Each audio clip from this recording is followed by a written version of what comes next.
Hey everyone, this is Phil, and in this video I'm going to be doing some example solves with the ZZ method. And you might notice something very different from this video, and that is that the video quality is much better than what I'm used to displaying on my channel. And this is because in addition to a new mic, which I got a little while back, I also got a new camera.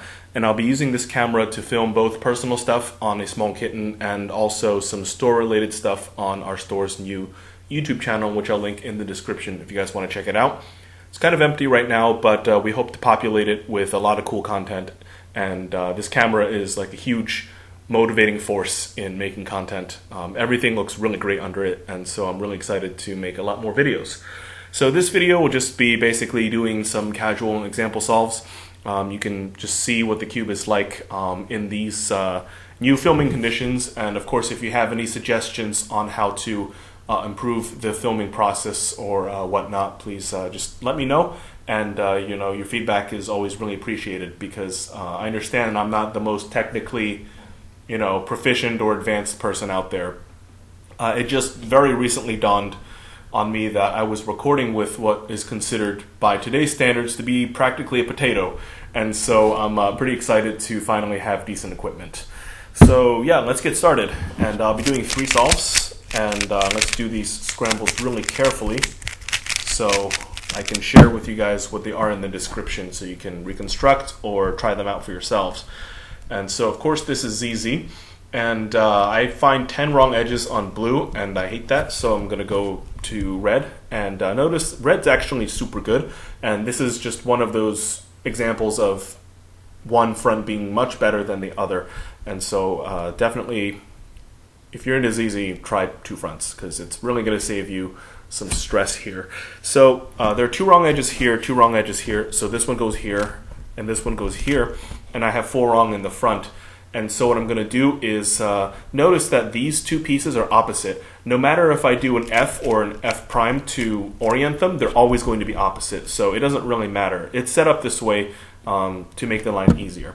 So I'm going to do an F prime because that forces this blue piece down here to be solved relative to these 2 pieces. And so I'll just solve them, and notice that this green piece, which is the other cross piece, is you know, very close to being solved. But in order to solve it, I need to do an R, but then I would have known at this point that I'm doing this pair first, and it actually needs to be an R2. And then I can pair these 2 pieces together. And I notice this piece, and I pair it together with this piece. It's pretty straightforward.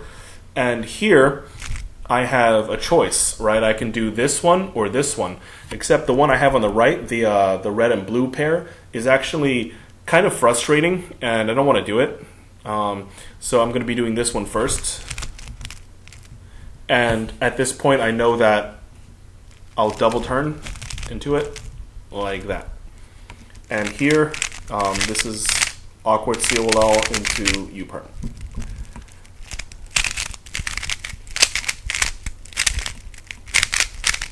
So I have a story about that awkward COLL, actually. I call it the awkward COLL, but I don't know exactly what is awkward. I know it's an awkward ALG, but so my first competition was US Nats 2010, and I was already like a pretty decent OH solver at that time, and I really wanted to surprise everyone, and I did in some ways, because I was pretty fast for a person who's never competed before.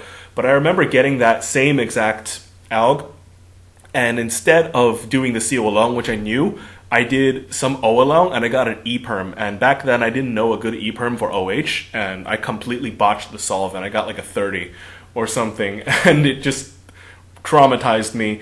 And so now I always do that COLL no matter what. Like, I just tell myself, like, just shut up and do it, because you might get a bad PLL that really ruins your solve.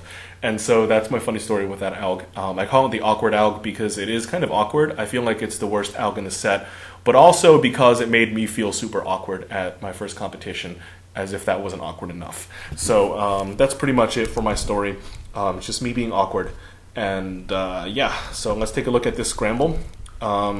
It's not good for blue, so I'm going to go ahead and do red. 3 wrong on the back, 2 wrong here, 1 wrong here, so I'm going to hold it like this.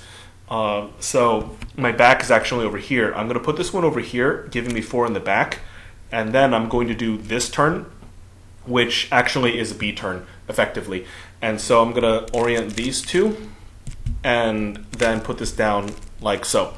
And here, it's pretty interesting because now I have a 3/4 EO cross, and you'll see me do this a lot because I really like at least one cross piece to be solved, so I don't have to guess or look at what pieces are down here.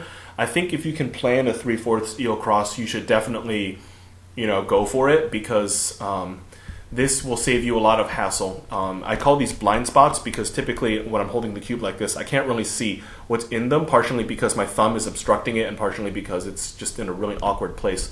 And so I like to have at least one solved because it gives me a sense of security, and it actually gives me security, like actual security also. So that's one thing that I really recommend. I'm going to be solving this pair first, like this.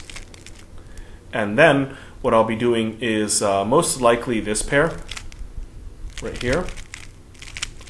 And then I'm going to be pairing these two. And then this pair, I can probably insert like this.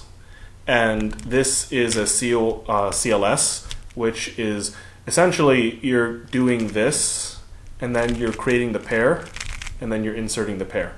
And this is a V-perm. Okay, let's do the last solve.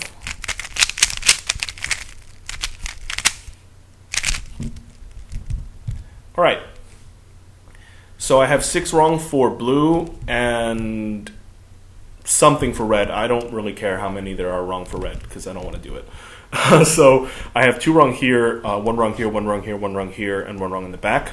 So I'm going to move this over here and do an F, which corrects these 3 but makes this one wrong, and I'm doing this on purpose. So what I'm going to be doing next is moving the other wrong edges, so these 2 and this one here, like so, and then solving the EO line this way. I don't have a 3/4 EO cross, but I have a pre-made pair that was there during my my solving process. And so I have this pair over here, so I can solve that first, and then solve this back pair. 3-move insertion, and this pair I can do like this, and I get an AoLong skip. So that's a pretty ridiculous solve, to be honest.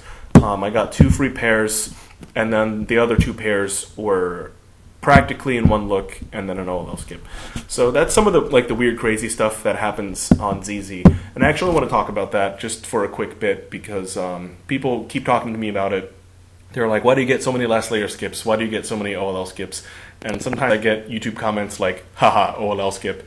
And that's because ZZ is just a pretty skippy method, to be honest. The edges are oriented, so it gives you a less variety in the cases you encounter. I only encounter pretty much like half the pairing cases because of the all the cases where the edge is not oriented, they don't exist for me.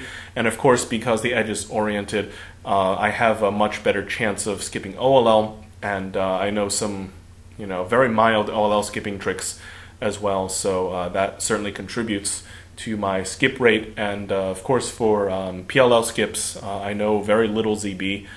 Sometimes it comes in handy, but COLL yields a pretty high skip rate compared to just doing regular OLL. So ZZ is generally pretty skippy, and that explains some of the skips that I've been getting. It doesn't explain all of it, but yeah, ZZ is pretty cool. You get a lot of cool solves, and you can turn really slow and get some pretty cool blocks too. So that's interesting to look out for.